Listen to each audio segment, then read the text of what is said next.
Welcome to రమణాస్ ఎడిజోన్ YouTube channel. ఇంకా ఈ ఛానల్ని ఎవరైనా సబ్స్క్రైబ్ చేయకపోతే దయచేసి సబ్స్క్రైబ్ చేసుకోగలరు. ఈ వీడియోలో ఈవో గ్రేడ్ 3కి సంబంధించి పేపర్ 2లో భాగంగా 8వ చాప్టర్ అయినటువంటి హిందూ మతంలోనే వివిధ తత్వాలు, అదేవిధంగా వివిధ తత్వాలను బోధించినటువంటి మత గురువుల పైన మనకు ఎగ్జామినేషన్ పాయింట్ ఆఫ్ లో రావడానికి అవకాశం ఉన్నటువంటి కొన్ని ముఖ్యమైనటువంటి ప్రశ్నలు మనము ఈ వీడియోలో డిస్కస్ చేసుకుందాం. ఇక్కడ మనం బాగా గమనిస్తే ఫస్ట్ ప్రశ్న చూడండి. మొదటి ప్రశ్న ఏమంటున్నాడు అంటే తమిళ ప్రాంతంలోనే వైష్ణవ భక్తులు, ఇదందరికీ కూడా మనకు తెలుసు. తమిళ ప్రాంతంలోనే వైష్ణవ భక్తులు మనం ఏమంటాము?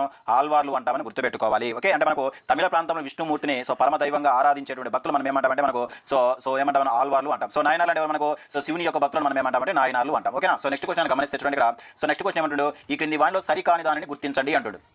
క్రింది వాణిలో సరికాని దానిని గుర్తించండి అంటుంది. ఆల్వార్ల రచనలకు పాసురాలు అని పేరు. చాలా ఇంపార్టెంట్, మనం చెప్పుకోవడం జరిగింది. మనకు ఆల్వార్ల యొక్క రచన మనం ఏమంటాము? పాసురాలు అంటాం. ఇది కరెక్టే.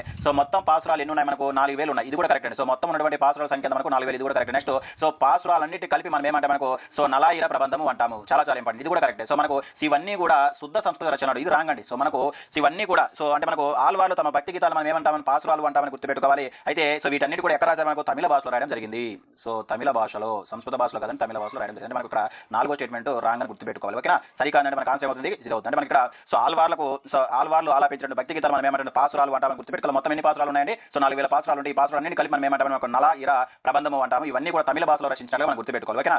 నెక్స్ట్ క్వశ్చన్ గమనిస్తే ఆల్వార్లు చూపించినటువంటి ప్రభావం ఏంటి అంటాడు. ఇక్కడ మనకు బాగా గమనిస్తే ఆల్వార్లు చూపించిన ప్రభావం ఏంటంటే మనకు దక్షిణ భారతదేశంలో కులాతీత భక్తి భావన. కరెక్ట్ అండి. మనకు బాగా గమనిస్తే ఇది కరెక్ట్. అంటే మనకి ఇక్కడ దక్షిణ భారతదేశంలో కుల మతాలకు అతీతంగా భక్తి భావాన్ని వ్యాప్తి చేసిన వారు మనకి ఎవరు? మనకు ఆల్వార్లు అని మనం గుర్తుపెట్టుకోవాలి. కరెక్ట్. నెక్స్ట్ వచ్చరికి దేశీయ భాష సారస్వత వికాసము అని గుర్తుపెట్టుకోవాలి. అంటే మనం బాగా గమనిస్తే దేశీయ తమిళ భాష సాహిత్య వికాసానికి తోడ్పడారు. వీళ్ళు తమిళ భాష సాహిత్యానికి వీళ్ళు బాగా తోడ్పడారని గుర్తుపెట్టి నెక్స్ట్ అగ్రవర్ణాలతో పాటు అనగారిన వర్గాలు కూడా గురుస్థానాన్ని కల్పించిన వారే మనకు ఆల్వార్లను గుర్తుపెట్టుకోవాలి. మనకు ఇక్కడ 3 సరైనటువంటి అంశాలు మనం ఎగ్జామినేషన్ పాయింట్ ఆఫ్ లో గుర్తుపెట్టుకోవాలి. ఓకేనా? నెక్స్ట్ క్వశ్చన్ గమనిస్తే ప్రధాన ఆల్వార్ల సంఖ్య. ఇదందరూ కూడా మనకు తెలుసు. ఇక్కడ మనం బాగా గమనిస్తే వైష్ణవ సాంప్రదాయం ప్రకారం మొత్తం ఆల్వార్ల సంఖ్య అంతా మనకు 12 మంది మనం గుర్తుపెట్టుకోవాలి. ఓకేనా? నెక్స్ట్ క్వశ్చన్ గమనిస్తే చూడండి. ఇక్కడ ఈ ఆల్వార్ల వల్ల పెరుమాళ్ అంటే మనకు విష్ణుమూర్తి అనమాట. పెరుమాళకి యథోక్తకారి అనే బిరుదు వచ్చింది. అంటే మనకు ఇక్కడ ఈ కింద ఇవ్వబడినటువంటి ఏ ఆల్వార్ వల్ల మన విష్ణుమూర్తికి యథోక్తకారి అనే పేరు వచ్చిందంటే ఎవరు మనకు బాగా గుర్తుపెట్టుకోవాలి? ఎవరు మనకు?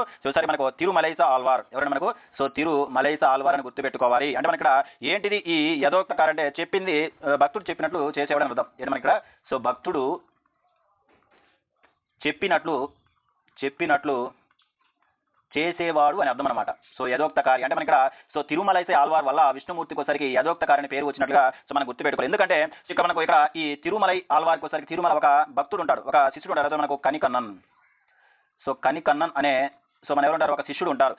ఈ శిష్యుడు కోసం కాంచీపురంలోని స్వామివారిని తనతో పాటు రమ్మని కోరగా భక్తుడు మాట విని విష్ణుమూర్తి ఏమవుతాడు? అతనితో పాటు వచ్చేస్తాడు. కాబట్టి అందుకు విష్ణుమూర్తికి వచ్చేసరికి యథోక్తకారిని బిరుదు వచ్చినట్లుగా గుర్తుపెట్టుకోవాలి. ఓకేనా? చాలా ఇంపార్టెంట్. నెక్స్ట్ క్వశ్చన్ చూడండి.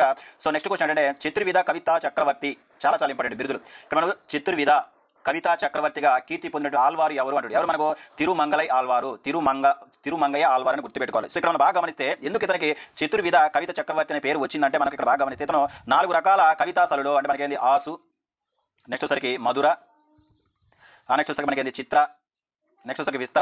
అంటే ఈ 4 రకాల కవిత శైలిలో ఇతను కవితలు లేదా పాసులు రచించాడు. కాబట్టి ఇతనికి ఏమొచ్చిందంటే తిరుమంగయ్య ఆల్వారికి చతుర్విధ కవి చక్రవర్తిగా పేరు వచ్చింది. ఓకేనా? నెక్స్ట్ క్వశ్చన్ గమనిస్తే తొండరొప్పొడి ఆల్వారికి ఈ పేరు కూడా ఉంది. సేవరు మనకు విప్రనారాయణ గుర్తుపెట్టుకోవాలి. మనం బాగా గమనిస్తే తొండరొప్పొడి ఆల్వారికి ఇంకో పేరు విప్రనారాయణుడు అనే బిరుదు ఉంది. ఎందుకంటే మనకి ఇక్కడ ఇతను జన్మనామం ఏంటి మనకు?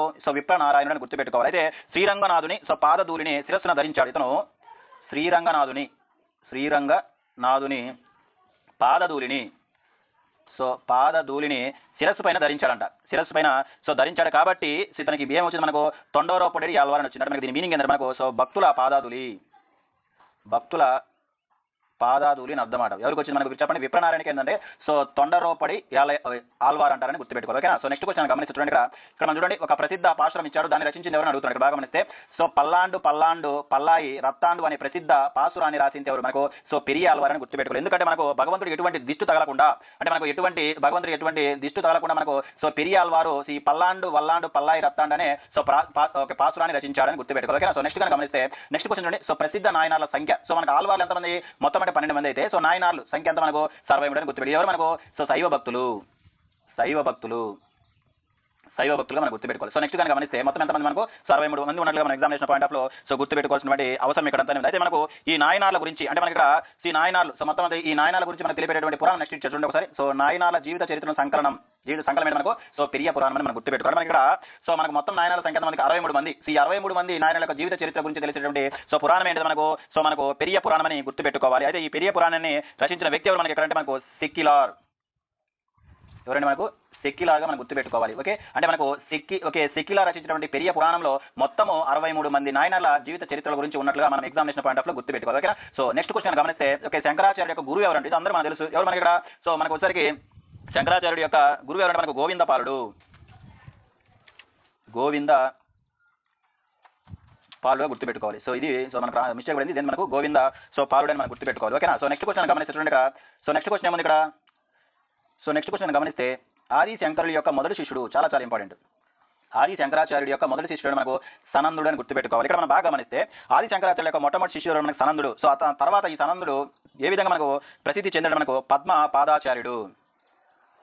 పద్మ పాదాచార్యుడు. సో ఈ పద్మ పాదాచార్యుడు ఒక మఠానికి శిష్యుడుగా ఉంటాడు. మన తర్వాత చేద్దాం. అంటే మనకి ఇక్కడ సో ఆది శంకరాచార్య యొక్క మొట్టమొదటి శిష్యుడు మనకు సనందుడు అని గుర్తుపెట్టుకోవాలి. తర్వాత ఈ సనందుడు సో పద్మ పాదాచార్యుడిగా మనకు ప్రసిద్ధి చెందినట్లుగా మనం గుర్తుపెట్టుకోవాలి. ఓకే సో నెక్స్ట్ క్వశ్చన్ చూడండి. సో ఆది శంకరుడు ఈయన వాదనలో ఓడించి ఈయనను వాదనలో ఓడించి తన శిష్యుడుగా చేర్చుకున్నాడు. చాలా చాలా ఇంపార్టెంట్. మనం బాగా గమనిస్తే సో ఆది శంకరాచార్యుడు ఒక అతను వాదనలో ఓడింపబడి సో అతను చివరిగా ఎవరి యొక్క భక్తుడు మనకు ఎవరి యొక్క శిష్యుడు అంటే మనకు ఆది శంకరాచార్య శిష్యుడు అతనే మనకి ఎవరంటే సో మండశన మిశ్రుడు అని గుర్తుపెట్టుకోవాలి. మన ఇక్కడ సో మనకు ఆది శంకరాచార్యుడు మహిష్మతి నగరంలో ప్రసిద్ధ పండితుడు.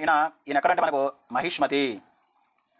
సో మహిష్మతి నగరం ఈయన ప్రసిద్ధ పండితుడు అనమాట. సో ఈ మండన మిశ్రుడు ఎవరి యొక్క చేతిలో ఓడిపోయారు మనకు ఆది శంకరాచార్య యొక్క చేతిలో ఓడిపోయి చివరిగా సో మనకేంది ఆది శంకరాచార్య యొక్క శిష్యుడుగా మారిన వ్యక్తి ఎవరంటే మనకు సో మండన మిశ్రుడు అని మనం గుర్తుపెట్టుకోవాలి. ఓకే చాలా చాలా ఇంపార్టెంట్. సో నెక్స్ట్ కానీ గమనిస్తే చూడండి మనకు ఆది శంకరాచార్య యొక్క పీఠాలను పీఠాధిపతులను ఇవ్వడం జరిగింది. చూడండి ఒకసారి గమనిస్తే సో 14 క్వశ్చన్. సో శంకరాచార్యుల పీఠాలను అదేవిధంగా సో పీఠాధిపతులను చేర్చండి అంటుంది. ఇక్కడ మనం గమనిస్తే సో ఉత్తరాన్ని ఏమంటుంది మనకు సో బద్రీనాథ్ పీఠము. సో ఈ బద్రీనాథ్ పీఠానికి పీఠాధిపతి ఎవరు మనకు తోటకాచార్యుడు. సో నెక్స్ట్ మనకి పశ్చిమాన్ని ఏముంది మనకు ద్వారకపీఠము. సో గుజరాత్ ద్వారకపీఠం. ఈ ద్వారకపీఠానికి ఎవరు మనకు పద్మ పాదాచార్యుడు. ఈ పద్మ పాదాచార్యుడే ఆది శంకరాచార్యుడి యొక్క మొట్టమొదటి శిష్యుడుగా మనకు గతంలో చెప్పుకోవడం జరిగింది. ఓకే సో నెక్స్ట్ కనుక గమనిస్తే దక్షిణాన్ని అనేది శారదాపీఠము. ఈ శారదాపీఠానికి వచ్చరికి మనకు ఎవరు మనకు సుశేశ్వరాచార్యుడు.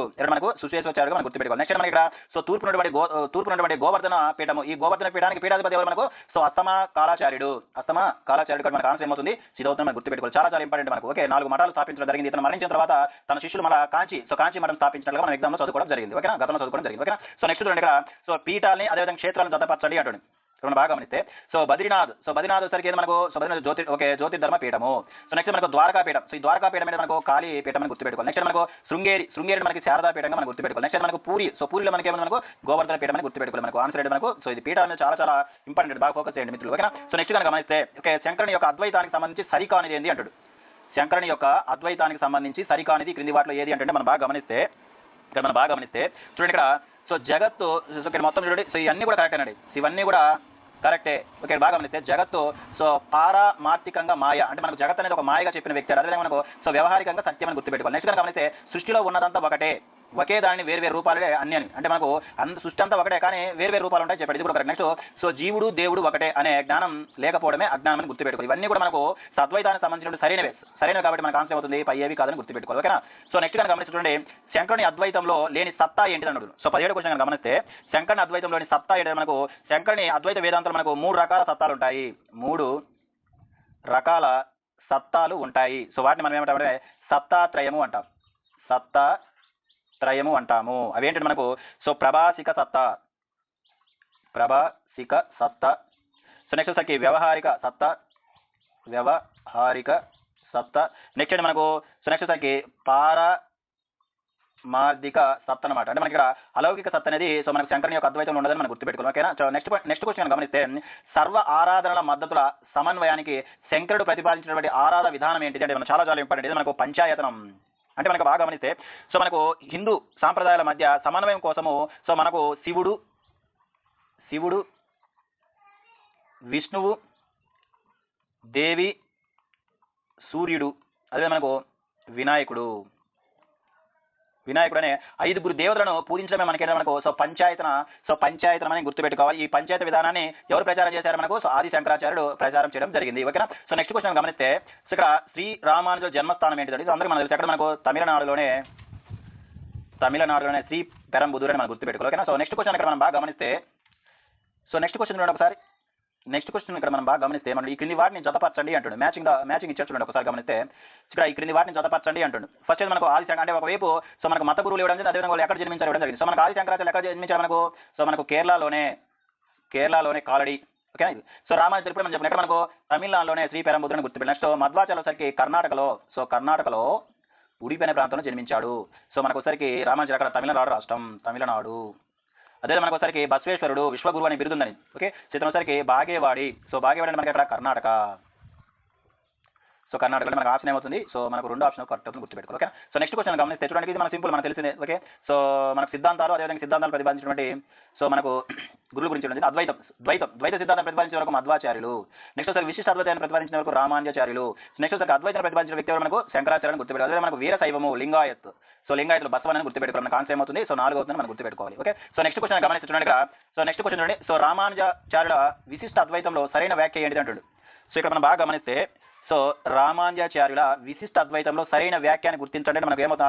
ఆప్షన్ ABD అని గుర్తుపెట్టుకోవాలి. అంటే మనం బాగా గమనిస్తే మనకు సో చిత్తు జీవునికి సంబంధించినది. ఇక్కడ మనం చిత్తు అంటే మనకు చేతన తత్వం కలిగిన జీవాత్మకు సంబంధించింది, అంటే జీవికి సంబంధించింది. నెక్స్ట్ ఒకసారికి అచిత్తు అంటే మనకి సూక్ష్మ ప్రకృతికి సంబంధించినది. సో నెక్స్ట్ కనుక గమనిస్తే నెక్స్ట్ మనకి ఇక్కడ D. సో ఇది రాంగ్ అండి. సో నెక్స్ట్ మనకు సో భగవత్తో సాయాజ్యం అంటే మోక్షం కంటే గొప్పదని మనం గుర్తుపెట్టుకోవాలి. అంటే మనకి ఇక్కడ బాగా గమనిస్తే అంటే మనకు ABD అనే కరెక్ట్ అయినటువంటి అంశాలు మనం గుర్తుపెట్టుకోవాలి. నెక్స్ట్ మనకి ఇక్కడ సో మధ్వాచార్యుని యొక్క ద్వైత సిద్ధాంతానికి పునాది ఏంటి అంటున్నాడు. ఇక్కడ బాగా గమనిస్తే ఇక్కడ మనకు భేదావాదం అంటే మనం బాగా గమనిస్తే ఏమంటాడంటే మధ్వాచార్య గారు సో